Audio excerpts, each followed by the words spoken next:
ಆತ್ಮೀಯ ಸ್ಪರ್ಧಾ ಮಿತ್ರರೇ, ಸೊ ಇಂದು ಸಂಖ್ಯಾಶಾಸ್ತ್ರ ಎಂಬ ಘಟಕದ ಮೇಲೆ ಈಗಾಗಲೇ ಹಿಂದಿನ TET ಪ್ರಶ್ನೆ ಪತ್ರಿಕೆಯಲ್ಲಿ ಕೇಳಿರುವಂತಹ ಪ್ರಶ್ನೆಗಳ ಅವಲೋಕನ ಮಾಡೋಣ. ಸಂಖ್ಯಾಶಾಸ್ತ್ರ ಎಂಬ ಘಟಕದ ಮೇಲೆ ಸೊ ಇಲ್ಲಿ ಒಂದೇ ಪ್ರಶ್ನೆ ಕೊಟ್ಟಿದ್ದಾರೆ. ಸೊ n = 10 ಮತ್ತು ಸರಾಸರಿ = 12 ಆದರೆ ಸಿಗ್ಮಾ f of x ಎಷ್ಟು ಅಂತ ಹೇಳಿ. ನಮ್ಮೆಲ್ಲರಿಗೂ ಗೊತ್ತಿದೆ ಸರಾಸರಿ ಸೂತ್ರ. ಸರಾಸರಿ ಅಂದರೆ m = sigma f of x divided by n ಅಂದರೆ. ಸೊ ಇಲ್ಲಿ ಏನು ಕೊಟ್ಟಿದ್ದಾರೆ ಅಂದರೆ ಸೊ n ಕೊಟ್ಟಿದ್ದಾರೆ, n = 10 ಅಂತಿದೆ, ಸರಾಸರಿ m ಅಂತ ಕೊಟ್ಟಿದ್ದಾರೆ, ಸೊ 12 ಅಂತೇಳಿ. ನಾವು ಕಂಡುಹಿಡಬೇಕಾಗಿದ್ದು sigma f of x so ಎಷ್ಟು ಅಂತೇಳಿ. ಸೊ ಇಲ್ಲಿ ಇದ್ರ ಪ್ರಕಾರ ಬರೆಯೋಣ. ಸೂತ್ರ ಪ್ರಕಾರ ಹಾಕಿದ್ರೆ ಸೊ ಏನಿದೆ ರೀ m ಎಷ್ಟಿದೆ? ಸೊ 12 ಇದೆ. ನಂತರ sigma f of x so divided by n ಎಷ್ಟಿದೆ ರೀ? ಸೊ 10 ಇದೆ. ಸೊ 10 ಏನಂತಂದ್ರೆ sigma f of x m into n ಮಾಡೋದು, ಅಂದರೆ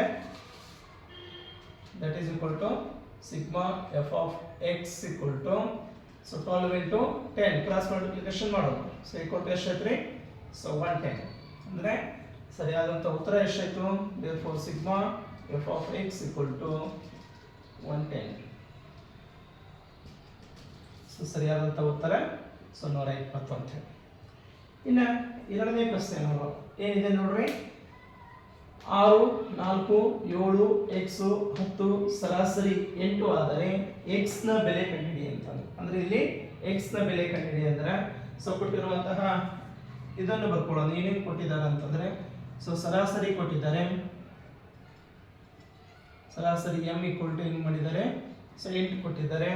ನಂತರ x ಬೆಲೆ ಕಂಡುಹಿಡಿಯಬೇಕಾಗಿದೆ. x ಕ್ವಶನ್ ಮಾರ್ಕ್ ಇದೆ. ಅಂದ್ರೆ ಇಲ್ಲಿ m = sigma f of x divided by n ಅಂತ ಹೇಳಿ. ಸೊ ಏನಾಗಿದೆ ರೀ? m ಅಂದ್ರೆ ಎಷ್ಟಿದೆ ರೀ? 8 ಬರೆಯೋಣ. ಸರಿ ರೀ? So 8 = so summation of f of x ಅಂದ್ರೆ ಎಷ್ಟು ಕೂಡಿಸೋಣ, ಅಂದ್ರೆ 6 + 4 + 7 + x + 10 ಸೊ ಡಿವೈಡೆಡ್ ಬೈ ಎಷ್ಟಿದೆ ನೋಡ್ರಿ? ಸೊ 1 2 3 4 5 ಇದೆ. ಸೊ ಈಗ ಇದು ಮಾಡೋಣ ನೋಡಿ, ಎಷ್ಟು? ಸೊ ಕ್ರಾಸ್ ಮಲ್ಟಿಪ್ಲಿಕೇಶನ್ ಮಾಡೋಣ. 8 ಇಲ್ಲೇ ಸೊ 40 ಸೊ ಈಕ್ವಲ್ ಟು ಕೂಡಿಸ್ರಿ. 6 4 10 10 7 ಕೂಡಿಸ್ರೆ 17 17 10 ಕೂಡಿಸ್ರೆ ಸೊ 27 ಅಂದ್ರೆ 27 + x ಅಂತ ಐತೆ. ಸೊ ಈಗ ಏನು ಮಾಡೋಣ?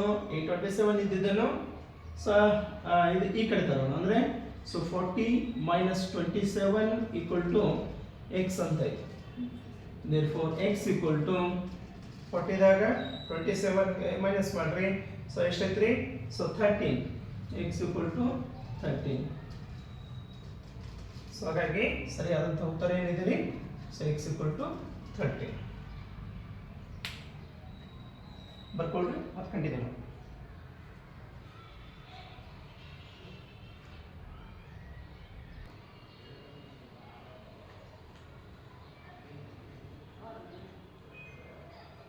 ಸೊ ಇಲ್ಲಿ ಮೂರನೇ ಪ್ರಶ್ನೆ ನೋಡಿ. ಸೊ 20 ಸಂಖ್ಯೆಗಳ ಸರಾಸರಿ ಸೊ 59 ಅಂತಾಗಿದೆ. ಸೊ ಪ್ರತಿ ಸಂಖ್ಯೆಗೂ 3 ಕೂಡಿಸಿದಾಗ ಹೊಸ ಸರಾಸರಿ ಎಷ್ಟಾಗುತ್ತೆ ಅಂತ. ಇಲ್ಲಿ ಬಹಳ ಸಿಂಪಲ್ ಆಗಿರುವಂತಹ ಒಂದು ಲೆಕ್ಕ ಏನಂತಂದ್ರೆ ಈಗಾಗಲೇ ಆಲ್ರೆಡಿ ಕೊಟ್ಟಿದ್ದಾರೆ. ಸರಾಸರಿ ಅಂತ ಎಷ್ಟು ಕೊಟ್ಟಿದ್ದಾರೆ? ಸರಾಸರಿ = 59 ಕೂಡಿಸಿದ್ದಾರೆ. ಈ 59ರಲ್ಲಿ ಪ್ರತಿ ಸಂಖ್ಯೆಗೂ 3 ಕೂಡಿಸ್ತಾ ಹೋಗುತ್ತೆ ಅಂತಂದಿದ್ದಾರೆ. +3 ಮಾಡೋಣ. 3 ಮಾಡಿದ್ರೆ so 62. So answer is very simple. So b so 62 ಅಂತ ಹೇಳಿ. ಸರಿ. ಸೊ ಇಲ್ಲಿ 4ನೇ ಲೆಕ್ಕ ಕೊಟ್ಟಿದ್ದಾರೆ. ಏನು ಕೊಟ್ಟಿದ್ದಾರೆ ನೋಡ್ರಿ? ಸೊ ಕೆಳಗೆ ಕೊಟ್ಟಿರುವಂತಹ ದತ್ತಾಂಶಗಳಿಗೆ ಸೊ ಮಧ್ಯಾಂಕ, ಬಹುಲಕ ಅಂದ್ರೆ ರೂಢಿ ಬೆಲೆ ಮತ್ತು ವ್ಯಾಪ್ತಿಗಳ ಈ 3ರ ಸರಾಸರಿಯನ್ನು ಕಂಡುಹಿಡಿಯಿರಿ. ಸೊ ಕೊಟ್ಟಿರುವಂತಹ ಸಂಖ್ಯೆಗಳು ಇಲ್ಲಿದ್ದಾವೆ. ಸೊ ಮೊದಲಿಂದ ಅದು ಏಕೆ ಕ್ರಮದಲ್ಲಿ ಬರೆಯೋಣ. ಅಂದ್ರೆ ಸಣ್ಣ ಸಂಖ್ಯೆಯಿಂದ ದೊಡ್ಡ ಸಂಖ್ಯೆ. ಸೊ 6 6 ನಂತರ 8 ಸೊ 8 9 9 14 ಸರಿ. ಸೊ ಹಾಗಾಗಿ ಒಂದನೇದು ಫಸ್ಟ್ ಮಧ್ಯಾಂಕವನ್ನು ಕಂಡುಹಿಡಿಯೋಣ. ಸೊ ಮಧ್ಯಾಂಕ ಏನಾಗ್ತದೆ ರೀ? ಸೊ 1 2 3 4 1 2 3 4 ಹಾಗಾಗಿ ಎರಡು ಇದು ಆಗ್ತಾ ಅನ್ನೋ ಉದ್ದೇಶದಿಂದ 1 2 3 4 ಸೊ 1 2 3 4 ಸೊ ತಪ್ಪಿದ್ದೇನೆ 1 2 3 4 1 2 3 4 ಸೈಡ್ ಇನ್ನೊಂದು ಹೋಗಿದೆ ಅನಿಸ್ತೈತಿ 9 3 ಬರಬೇಕು ಸಾರಿ ಇನ್ನೊಂದು 9 ಬರಬೇಕು ಇಲ್ಲಿ ಸೊ 9 ಸೊ 14 ಅಂತೇಳಿ ಸೊ ಹಾಗಾಗಿ 1 2 3 4 2 ಇದಾವೆ ಹಾಗಾಗಿ ಎರಡನ್ನು ತಗೊಂಡ್ರೆ ಸೊ 8 ಪ್ಲಸ್ 9 ಅಂತ ಮಾಡ್ತೀವಿ ಸೊ ಡಿವೈಡೆಡ್ ಬೈ 2 ಅಂತ ಮಾಡೋಣ ಸೊ ಮಾಡಿದ್ರೆ 8 8 16 ಒಂದು 17 ಪಾಯಿಂಟ್ ಸಾರಿ 17 ಡಿವೈಡೆಡ್ ಬೈ 2 ಅಂತೇಳಿ ಸೊ ಇದನ್ನೇ ಎರಡು ಮಾಡಿದ್ರೆ ಸೊ 2 ಒಂದಲೇ 2 ಎಂಟ್ಲೆ 16 2 5 10 ಅಂದರೆ 8.5 ಯಾವುದ್ರಿ ಸೊ ಮಧ್ಯಾಂಕ ಈಕ್ವಲ್ ಟು 8.5 ಸೊ ನೆಕ್ಸ್ಟ್ ಬಹುಲಕ ಅಂತ ಮಾಡೋಣ ಅಥವಾ ರೂಢಿ ಬೆಲೆ ಅಂತ ಕರಿತೀವಿ ಸೊ ಬಹುಲಕ ಈಕ್ವಲ್ ಟು ಯಾವುದು ಅತಿ ಹೆಚ್ಚಿನ ಬಾರಿ ಪುನರಾವರ್ತನೆ ಆಗಿದೆ ಕೊಟ್ಟಿರುವಂತಹ ಸಂಖ್ಯೆಗಳಲ್ಲಿ ಹೆಚ್ಚು ಬಾರಿ ಪುನರಾವರ್ತನೆಯಾಗಿರುವಂತಹ ಸಂಖ್ಯೆನೇ ಬಹುಲಕ ಅಥವಾ ರೂಢಿ ಬೆಲೆ ಅಂತ ಕರಿತೀವಿ ಸೊ ಇಲ್ಲಿ ಕೊಟ್ಟಿರುವಂತಹ ಸಂಖ್ಯೆಯಲ್ಲಿ 9 ಏನಾಗಿದೆ ಅಂತಂದ್ರೆ ಸೊ 3 ಬಾರಿ ಪುನರಾವರ್ತನೆ ಆಗಿರೋದ್ರಿಂದ ಸೊ ಇದನ್ನು ಬಹುಲಕ ಅಂತ ಕರಿತೀವಿ ಇನ್ನು ವ್ಯಾಪ್ತಿ ಅಂತ ನಾವು ಮಾಡಿದಾಗ ವ್ಯಾಪ್ತಿಯಲ್ಲಿ ಏನಿದೆ ರೀ ಹೈಯೆಸ್ಟ್ ಮತ್ತು ಲೋಯೆಸ್ಟ್ ಹೈಯೆಸ್ಟ್ ಸಂಖ್ಯೆ ಅಂದರೆ ಗರಿಷ್ಠ ಸಂಖ್ಯೆಯಲ್ಲಿ ಕನಿಷ್ಠ ಸಂಖ್ಯೆಯನ್ನು ಕಳೆಯಿರಿ ಅಂತ ಹೇಳಿ ಸೊ ಹಾಗಾಗಿ ಇದನ್ನು ಹೈಯೆಸ್ಟ್ ಸಂಖ್ಯೆ ಕೊಟ್ಟಿರುವಂತಹ ಸಂಖ್ಯೆಗಳಲ್ಲಿ ಏನಿದೆ ಸೊ 14 ಮೈನಸ್ ಲೋಯೆಸ್ಟ್ ಸಂಖ್ಯೆ ಎಷ್ಟಿದೆ 6 ಇದೆ ಸೊ ಹಾಗಾಗಿ 14 6 ಕಳೆದ್ರೆ ಸೊ 8 ಇದೆ ಸೊ ಇನ್ನು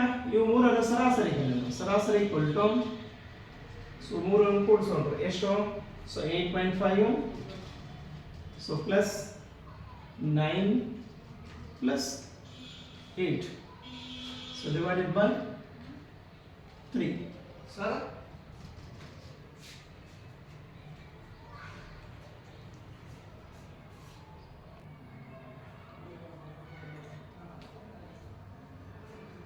so ಇಲ್ಲಿ ಕೂಡಿಸುವ ಸರಾಸರಿ ಈಕ್ವಲ್ ಟು ಸೊ ಎಷ್ಟಿದ್ರಿ 8 8 16 8 3 24 25.5 ಅಂತೇಳಿ ಡಿವೈಡೆಡ್ ಬೈ 3 ಅಂತೇಳಿ ಸೊ 3 ಒಂದಲೇ 3 ಎಂಟ್ಲೆ 24 ಸೊ 3 5 15 ಅಂದರೆ 8.5 ಸೊ ಸರಿಯಾದಂಥ ಉತ್ತರ ಎಷ್ಟೇ 8.5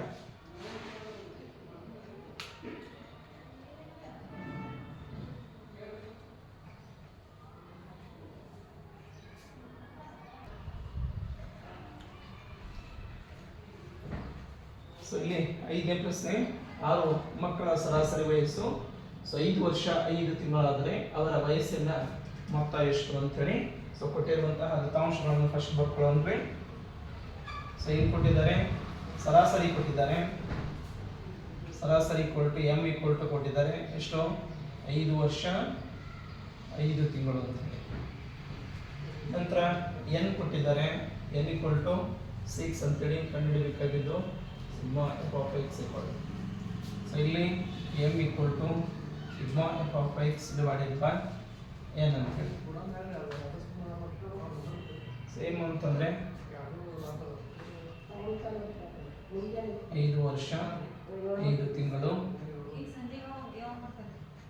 equal to sigma f of x divided by n ಅಂದರೆ 6 ಸೊ ಕ್ರಾಸ್ ಮಲ್ಟಿಪ್ಲಿಕೇಶನ್ ಮಾಡಿದ್ರೆ ಸೊ 6 ಗೆ 30 ವರ್ಷ ಇರ್ತಾರೆ ನಂತರ 7ವರೆಗೆ ಹೇಳ್ತೀನಿ ನೋಡಿ ತಿಂಗಳು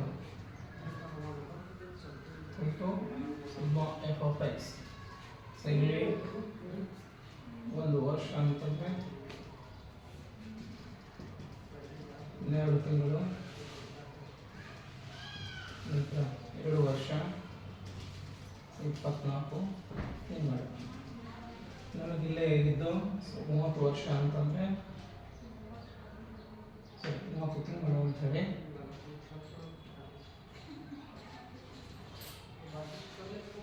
ಅಂದರೆ 14 2 ವರ್ಷ 6 ತಿಂಗಳು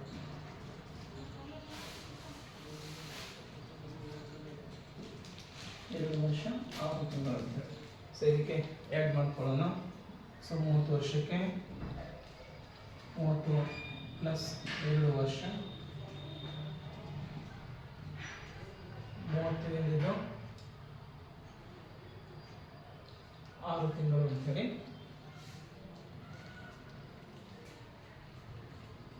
2 ವರ್ಷ 6 ತಿಂಗಳು. ಅಂದರೆ ಸರಿಯಾದಂಥ ಆನ್ಸರ್ ಏನೈತ್ರಿ? ಸೊ 32 ವರ್ಷ 6 ತಿಂಗಳು ಅಂತ ಹೇಳಿ. ಸರಿಯಾದಂಥ ಉತ್ತರ ಎಷ್ಟಿದೆ ರೀ? ಸೊ ಎ ಈಕ್ವಲ್ ಟು 32 ವರ್ಷ 6 ತಿಂಗಳು ಅಂತ ಹೇಳಿ. ಸೊ ನೆಕ್ಸ್ಟು ಇನ್ನೊಂದು ಲೆಕ್ಕವನ್ನು ನೋಡೋಣ. ಸೊ ಆಗೈತು ಇದು 5ನೇ ಪ್ರಶ್ನೆ ಬಂದಿರೋದು 2017ರ TET ಪ್ರಶ್ನೆ ಪತ್ರಿಕೆಯಲ್ಲಿ ಗಮನಿಸಬಹುದು. ಸೊ ನಾನು ಏನು ಕೂಡ ಹಾಕಿರ್ತೀನಿ. ಸೊ 2017ರ TET ಪ್ರಶ್ನೆ ಪತ್ರಿಕೆಯಲ್ಲಿ ಇದು ಬಂದಿದ್ದು 2018ರ TET ಪ್ರಶ್ನೆ ಪತ್ರಿಕೆಯಲ್ಲಿ. ಸೊ ಇಲ್ಲಿ ಸೆಲೆಕ್ಟೆಡ್ ಮಾಡಿದ್ದು ಅಂತಂದ್ರೆ ಸರಾಸರಿಗೆ ಸಂಬಂಧಿಸಿದಂಥ ಪ್ರಶ್ನೆಗಳನ್ನು ಮಾತ್ರ ತೆಗೆದುಕೊಳ್ಳೋದಾಗಿದೆ. ಸೊ ಇಲ್ಲಿ ಇದನ್ನು ತೆಗೆದುಕೊಳ್ಳ್ರಿ. ಸೊ ಇಲ್ಲಿ ಕೂಡ ಆಗಿದ್ದು ಏನಿದೆ ಅಂತ ನೋಡೋಣ. ಸೊ ಇಲ್ಲಿ ಕೊಟ್ಟಿರುವಂಥದ್ದು ಸರಾಸರಿ ಕೊಟ್ಟಿದ್ದಾರೆ. m = ಏನಿದೆ ರೀ? ಸೊ 12 ಅಂತ ಕೊಟ್ಟಿದ್ದಾರೆ. x ಅನ್ನ ಬೆಲೆ ಕಂಡುಹಿಡಿಯಬೇಕಾಗಿದೆ. x = ? ಇದೆ. ಸೊ ನಂತರ ದತ್ತಾಂಶಗಳ ಸರಾಸರಿ ಇದೆ. ಸೊ x ಕಂಡುಹಿಡಿಯಬೇಕಾಗಿದೆ. ಸೊ ಸರಾಸರಿ ಏನಿದೆ ರೀ? Sigma f of x divided by n ಅಂತ ಹೇಳಿ. ಸೊ ಇದನ್ನ ಏನು ಮಾಡೋಣ್ರಿ? So 12 so equal to sigma f of x ಅಂತಂದ್ರೆ ಏನು ಮಾಡೋದು? ಸೊ ಕೂಡಿಸ್ಬೇಕು. ಅಂದರೆ so 10 plus 12 plus 18 plus 14 plus x plus 1. So divided by ಎಷ್ಟಿದಾವೆ? ಸೊ 1 2 3 4 5 ಕರೆಕ್ಟ್ ರೀ? ಸೊ 5 ಅಂತ. ಸೊ ನಾವು ಕ್ರಾಸ್ ಮಲ್ಟಿಪ್ಲಿಕೇಶನ್ ಮಾಡಿ 12 4 ನಡೆಯಲಿ. ಸೊ 60 ಈಕ್ವಲ್ ಟು ಕೂಡಿಸಿದ್ರೆ ಸೊ ಎಷ್ಟೈತ್ರಿ? ಸೊ 55 ಪ್ಲಸ್ x ಅಂತ ಆಯಿತು. ಸೊ ಇದನ್ನೇ ಇದು ಮಾಡಿದ್ರೆ 55 ಈ ಕಡೆ ತಗೊಳ್ಳೋಣ. So 60 minus 55 equal to x ಅಂತ ಆಯಿತು. ಸೊ ಮಾಡಿದ್ರೆ 5 ಈಕ್ವಲ್ ಟು x ಅಂತ ಆಯಿತು. ದೇರ್ಫೋರ್ x ಈಕ್ವಲ್ ಟು ಎಷ್ಟೈತ್ರಿ?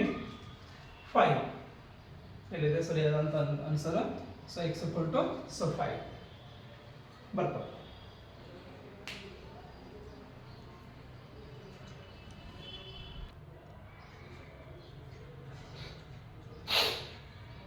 ಇಲ್ಲಿ 7ನೇ ಪ್ರಶ್ನೆ ಏನಿದೆ ನೋಡ್ರಿ. ಸೊ 10 ಸಂಖ್ಯೆಗಳ ಸರಾಸರಿ 20 ಆಗಿದೆ. ಸೊ ಪ್ರತಿಯೊಂದು ಸಂಖ್ಯೆಯಿಂದ 5 ಕಳೆದರೆ ಹೊಸ ಸರಾಸರಿ ಎಷ್ಟು ಅಂತ ಹೇಳಿ ಈಗಾಗಲೇ ಹಿಂದಿನ ಪ್ರಶ್ನೆಯಲ್ಲಿ ಬಿಡಿಸಿದ್ದೀವಿ. ಅಲ್ಲಿ 3 ಕೂಡಿಸುವಂತಿತ್ತು ಒಂದು ಪ್ರಾಬ್ಲಮ್ನಲ್ಲಿ. ಇಲ್ಲಿ 5 ಕಳೆದರೆ ಅಂತಿದೆ. ಸರಾಸರಿ ಎಷ್ಟಿದೆ? ಆಲ್ರೆಡಿ ಸರಾಸರಿ ಈಕ್ವಲ್ ಟು ಎಷ್ಟಿದೆ? ಸೊ ಈಕ್ವಲ್ ಟು 20 ಇದೆ. ಸೊ ಏನು ಮಾಡೋದಿದ್ದಾರೆ? ಸೊ 5 ಕಳಿ ಅಂದಿದ್ದಾರೆ. 5 ಕಳೆದ್ರೆ 20ರಲ್ಲಿ 5 ಕಳೆದ್ರೆ ಸೊ 15 ಐತಿ. ಸೊ ಸರಾಸರಿ ಎಷ್ಟಾಗ್ತದೆ ಅಂದರೆ ಸೊ ಡಿ ಈಕ್ವಲ್ ಟು 15. ಸರಳವಾದಂಥ ಪ್ರಶ್ನೆ. ಇನ್ನು ನೆಕ್ಸ್ಟ್ ಇಲ್ಲೊಂದು ಪ್ರಶ್ನೆ ಕೊಟ್ಟಿದ್ದಾರೆ 2019ರ TET ಪ್ರಶ್ನೆ ಪತ್ರಿಕೆಯಲ್ಲಿರುವಂಥ ಒಂದು ಪ್ರಶ್ನೆ. ಸೊ PQRSTಗಳು 5 ಧನ ಬೆಸ ಪೂರ್ಣಾಂಕಗಳಾದರೆ ಅವುಗಳ ಸರಾಸರಿ ಕಂಡಿಡಿ ಅಂತಂದ್ರೆ ಸೊ ಫಸ್ಟು ನಾವು 5 ಧನ ಬೆಸ ಪೂರ್ಣಾಂಕಗಳನ್ನು ಬರೆಯೋಣ. ಏನು ಬರೆಯೋಣ್ರಿ? ಸೊ ಒಂದೇದು 1 3 5 7 ಸೊ 9 1 2 3 4 ಸೊ 5 ಧನ ಬೆಸ ಸಂಖ್ಯೆಗಳ ಪೂರ್ಣಾಂಕಗಳು. ಇವುಗಳ ಸರಾಸರಿ ಫಸ್ಟ್ ನಾವು ಕಂಡುಹಿಡಿಯೋಣ. ಸೊ ಏನಾಗ್ತದೆ ನೋಡ್ರಿ? ಸರಾಸರಿ ಈಕ್ವಲ್ ಟು 1 + 3 ಸೊ +5 +7 +9 ಮಾಡೋಣ. So 5 so ಕೂಡಿಸೋದು ಏನೈತ್ರಿ? 5 9 ಒಂದು 10 10 16 16 5 21 21 3 24 1 ಸೊ 25 ಸೊ ಡಿವೈಡೆಡ್ ಬೈ 5 ಮಾಡಿದ್ರೆ ಸೊ ಏನು ಬಂದರೆ ಸರಾಸರಿ 5 ಬಂತು. ಆದರೆ ಇಲ್ಲಿ ಕೊಟ್ಟಿರೋದು ಅವ್ರು ಏನು ಕೊಟ್ಟಿದ್ದಾರೆ ಅಂದರೆ PQRS ಅಂತ ಕೊಟ್ಟಿದ್ದಾರೆ. ಸೊ ಇಲ್ಲಿ PQRST ಅಂತೇಳಿ. ಆದರೆ ಇಲ್ಲಿ ಸಂಖ್ಯೆಗಳನ್ನು ನೋಡಿದ್ರೆ ಸೊ ಏನಿದೆ ರೀ? ಒಂದರಲ್ಲಿ ಕೂಡಿಸ್ತಾ ಹೋದರೆ ಅಂದರೆ ಮುಂದಿನ ಸಂಖ್ಯೆ ಮಾಡಬೇಕಾದ್ರೆ +2 ಅಂತಿದೆ. ಪ್ರತಿಯೊಂದು ಸಂಖ್ಯೆಗೆ +2 ಅಂತ ಮಾಡ್ಕೊತ ಹೋಗಿದ್ದಾರೆ. ಸೊ ಇಲ್ಲಿ ಫಸ್ಟ್ನೇ ಸಂಖ್ಯೆ P ಅಂತ ತೊಗೊಂಡ್ರೆ ಸೊ ಸೆಕೆಂಡ್ ಸಂಖ್ಯೆಗೂ ಏನಾಗಬೇಕು ಅಂದರೆ ಧನಾತ್ಮಕಗಳನ್ನು P +2 ಅಂತ ತೆಗೆದುಕೊಳ್ತಾವೆ. ಸರಿ, P +2 ನಂತರ P +4 ನಂತರ ಪಿ ಪ್ಲಸ್ 6 ನಂತರ ಪಿ ಪ್ಲಸ್ 8 ಅಂತೇಳಿ 5 ಸಂಖ್ಯೆಗಳು. ಸೊ ಒಂದಿದ್ದು ಒಂದು ಯಾವ್ದ್ರಿ p p plus 2 p plus 4 p plus 6 p plus 8 ಅಂತೇಳಿ. ಸೊ ಇವುಗಳ ಒಟ್ಟು ಕೂಡಿಸೋಣ. ಸೊ ಕೂಡಿಸಿದ್ರೆ ಏನಾಗ್ತದೆ ನೋಡ್ರಿ, ಡಿವೈಡೆಡ್ ಬೈ 5 ಮಾಡೋಣ. ಸೊ ಮಾಡಿದ್ರೆ ಏನಾಯ್ತು ನೋಡ್ರಿ, P 1 2 3 4 5 5p plus 4 2 6 6 6 12 12 8 20 divided by 5 ಸರಿ 20 ಪ್ಲಸ್ 5 5p ಪ್ಲಸ್ ನಂತರ 5 ಏನು ಮಾಡೋಣ್ರಿ ಹೊರ ತಗೊಳ್ಳೋಣ್ರಿ. ಸೊ ಇಲ್ಲಿ p ಪ್ಲಸ್ 20 ಅಂತ ಆಯ್ತು ಡಿವೈಡೆಡ್ ಬೈ 5 5 5 ಗೆಟ್ ಕ್ಯಾನ್ಸಲ್ ಮಾಡೋಣ್ರಿ. ಸಾರಿ ಇಲ್ಲಿ 20 ಇದ್ದಿದ್ದು ಏನಾಗ್ತದೆ 5 ಹೊರಗೆ ಬರೋದ್ರಿಂದ 4 5 4 ಸೊ 20 ಅಂತ ಆಗುತ್ತೆ. ಅಂದ್ರೆ ಕ್ಯಾನ್ಸಲ್ ಮಾಡಿದ್ರೆ ಏನಾಯ್ತ್ರಿ, ಸೊ ಉಳಿದಿದ್ದು p ಪ್ಲಸ್ 4 ಅಂತ. ಸರಿಯಾದಂತ ಉತ್ತರ p ಪ್ಲಸ್ 4 ಸಿ ಸರಿಯಾದಂತ ಉತ್ತರ. ಬರ್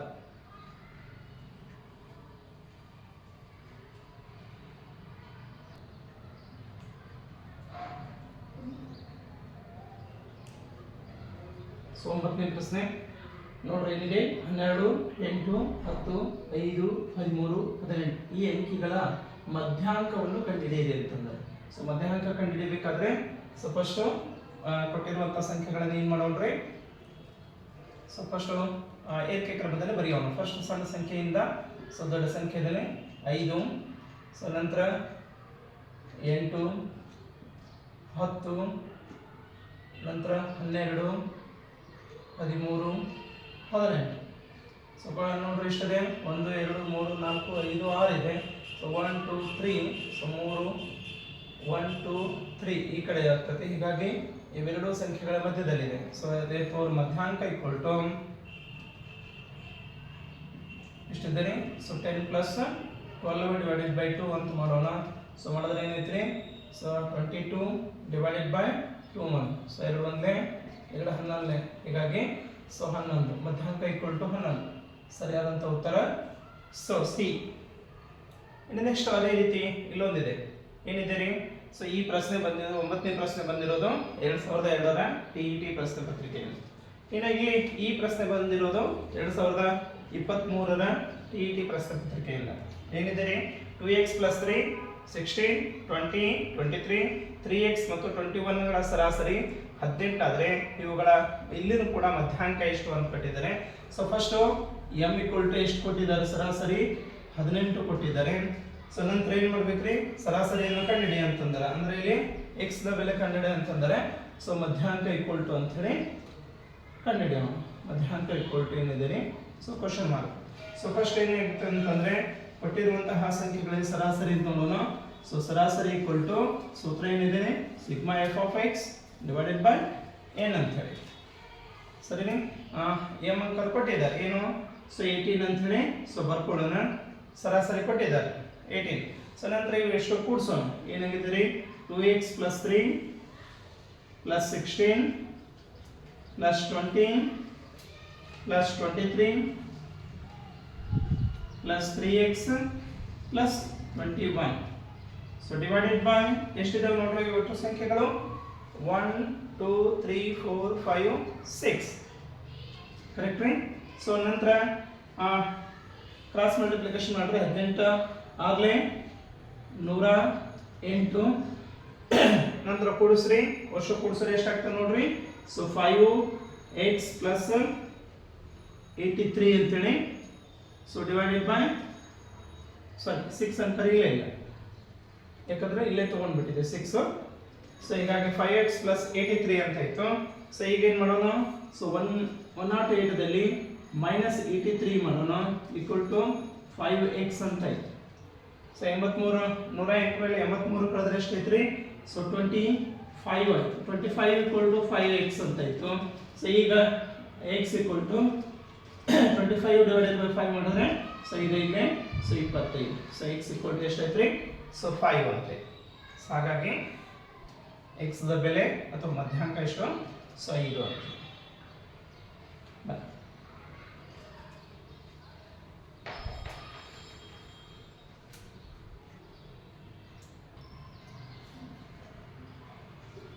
ಇಲ್ಲಿ x equal to 5 ಬಂದಿದ್ದೀರಿ. ಸೊ ಹಾಗಾಗಿ ಸಬ್ಸ್ಟಿಟ್ಯೂಟ್ ಮಾಡೋಣ. ಸೊ 2x plus 3 16 20 23 3x ಮತ್ತೆ ಸೊ 21 ಇಲ್ಲಿ ಸಬ್ಸ್ಟಿಟ್ಯೂಟ್ ಮಾಡೋಣ. 2 into x ಬೆಲೆ 5 ಇದೆ ರೀ. ಸೊ ಪ್ಲಸ್ 3 ಅಂತೇಳಿ. ಸೊ 16 20 23 ಸೊ 3 into 5 ಮತ್ತೆ 21. ಸೊ ಇಲ್ಲಿ ಪ್ರಯತ್ನ ಮಾಡೋಣ ಅಂದ್ರೆ 2 5s are n plus 3 ಅಂದ್ರೆ ಸೊ 13 16 20 23 ನಂತರ 15 ಸೊ 21. ಸೊ ಬಂದಿರುವಂತಹ ಸಂಖ್ಯೆಗಳನ್ನು ಏನು ಮಾಡೋಣ, ಏಕೆ ಕ್ರಮದಲ್ಲಿ ಫಸ್ಟ್ ಬರೆಯೋಣ. ಅಂದ್ರೆ 13 ನಂತರ 15 16 20 21 23. ಸೊ ಈಗ ಮಧ್ಯಾಂಕ ಕಂಡುಹಿಡಿಯಬೇಕು. ಸೊ ಮಧ್ಯಾಂಕ ಈಕ್ವಲ್ ಟು ಏನಿದೆ ನೋಡ್ರಿ 1 2 3 4 5 6 ಇದೆ. 1 2 3 ಸೊ ಇದು ಆಗುತ್ತೆ ಹೌದ್ರಿ. 1 2 3 ಇದು ಆಗುತ್ತೆ ಅಂದ್ರೆ ಇವೆರಡು ಮಧ್ಯದಲ್ಲಿ. ಅಂದ್ರೆ 16 ಪ್ಲಸ್ 20 ಡಿವೈಡೆಡ್ ಬೈ 2 ಅಂದ್ರೆ ಎಷ್ಟೈತ್ರಿ 30 36 36. ಸೊ ಡಿವೈಡೆಡ್ ಬೈ 2 ಅಂದ್ರೆ 2 ಒಂದೇ 2 18 ಆಗಲೇ ಸೊ 36. ಹೀಗಾಗಿ ಮಧ್ಯಾಂಕ ಈಕ್ವಲ್ ಏನಾಯ್ತು ಸೊ 18 ಅಂತ ಬಂತು. x ಈಕ್ವಲ್ ಟು ಬರೆಯಲ್ಲಿ ಬೆಲೆಯನ್ನು ಕಂಡು ಹಿಡಿದೀವಿ ಬಟ್ ಸಬ್ಸ್ಟಿಟ್ಯೂಟ್ ಮಾಡಬೇಕು. ಸೊ ಹೀಗಾಗಿ ಏನಾಯ್ತ್ರಿ ಸೊ ಸಿ 18 ಅಂತ ಹೇಳಿ ಸರಿಯಾದಂತ ಉತ್ತರ. ಸೊ ಬರ್ಕೊಳ್ಳಿ.